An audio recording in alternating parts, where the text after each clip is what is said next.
Hello, welcome to Stampin' by Hannah. Thank you for joining me today. Thank you for joining me for a tea light bag project here on Make It Monday. I think this is so cute. I made this recently at a crafty retreat and I thought it was just too good not to share.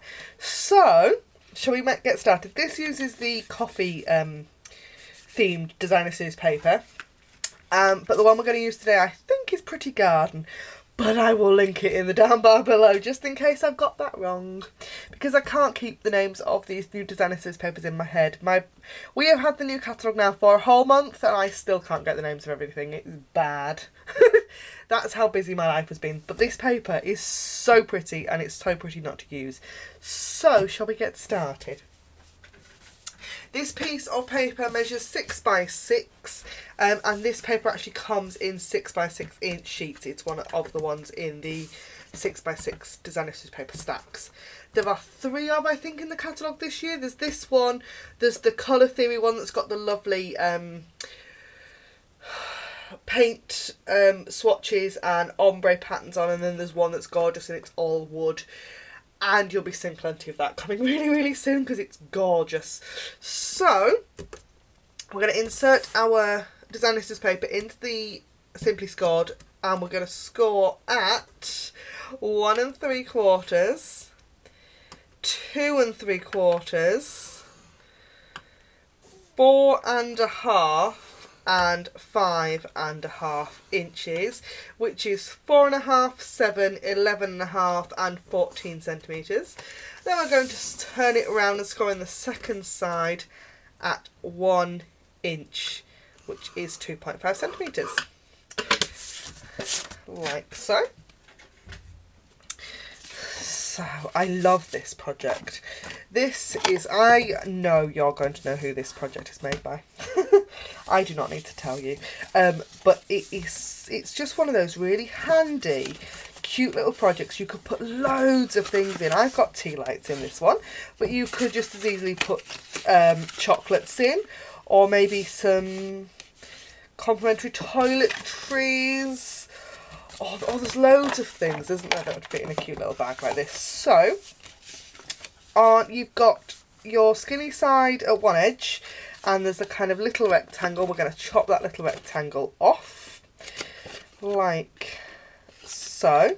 And we're going to chop straight up the other score lines to that horizontal, just like that.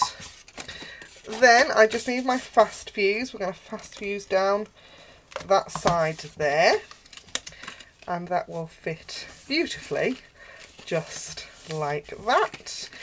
Then you've got the seam at the back, so we're going to fold in the 2 sides, the back, and then we're going to pop a bit of fast fuse on the front and fold that down, and that is your bag.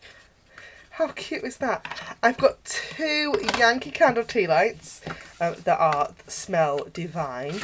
Pop those in there, and we're going to fold in the top like that. So all you need to do, 2 fingers in the centre, push those in and fold the two sides in like that and make it like that. Now then, I'm going to hold mine closed with a binder clip just while I do the next bit.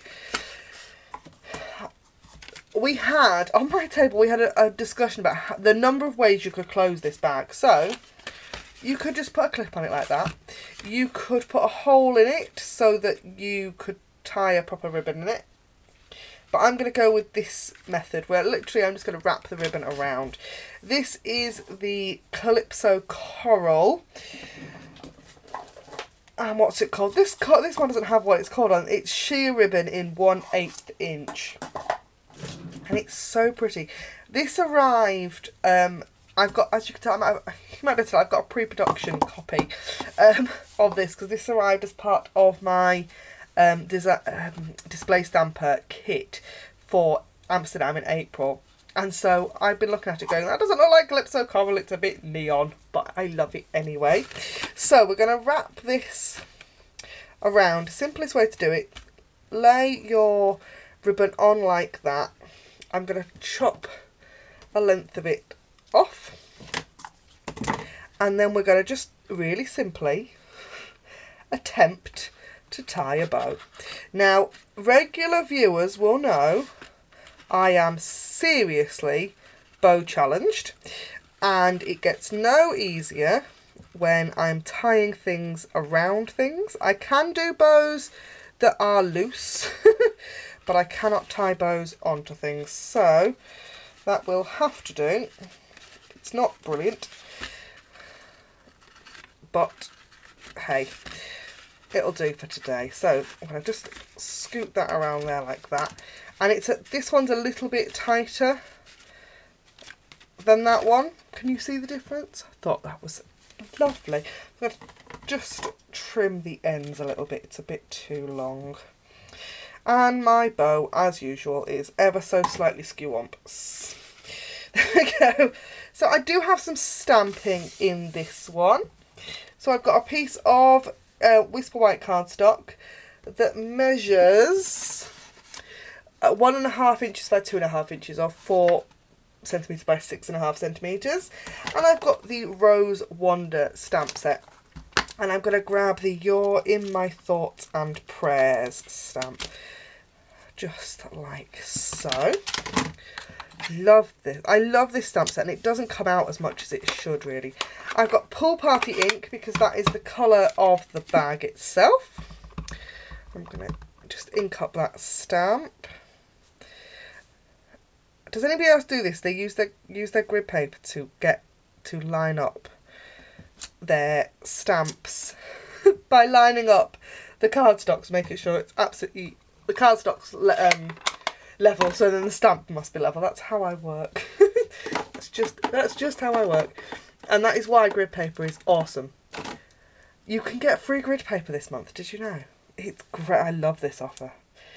During July, we are running a Christmas in July offer, Stampin' Up, and that means that Stampin' Up are going to give you a load of gifts when you join. So there's grid paper and scissors, stamping blocks, bone folder, snail, loads of stuff just for joining up. I think it's really cool. So I attached that on with 2-dimensionals, and then on this one I die cut one of the coffee cups out of the designer scissors paper, and we've got corrugated heart and a bit of twine that is very cute. I can tie a bow like that, you see.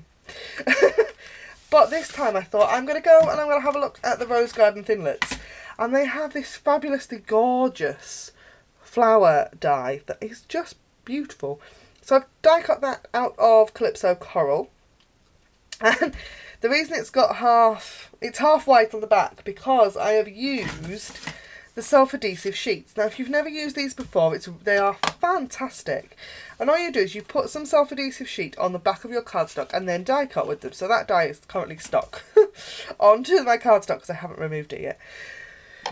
So, because I couldn't decide if I wanted one flower or two, so I die cut 2 just in case, and I'm going to just get rid of all the bits out of this flower with my pokey tool, because that's what a pokey tool's for after all.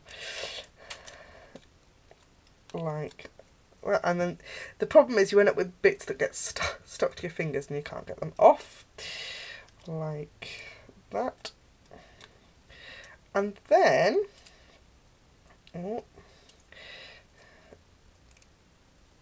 you then have adhesive on the back of your flower, as well as other stuff. Haven't quite mastered them yet, but that can then stick straight on there without any fuss. There's no liquid glue floating around or anything else annoying. I am going to get the other half of that, I think. I bring in this is how I collect, when I'm die cutting, I collect all the bits. I have it used to hold dessert, my ramekin. Doesn't hold dessert anymore, it now just holds the bits from die cuts. So I'll just poke all the bits out of that. Super quick because it's only little anyway. There we go. You know, when you think, oh yeah, I'll do that on camera and it won't take very long. and then you come to do it and it takes forever.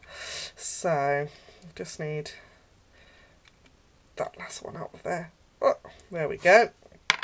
And that's, it's literally only got it on half because I only need it on half. And there, stick that straight down on the other one, and that is a super simple little tea light bag. Thank you ever so much for watching. Don't forget, if you want any of the products featured in any of my videos, you can find them over on my online store. Link is in the down bar below. Thank you ever so much for watching. Don't forget to like, comment and subscribe, and I will see you again next time. Thanks for watching. Bye for now.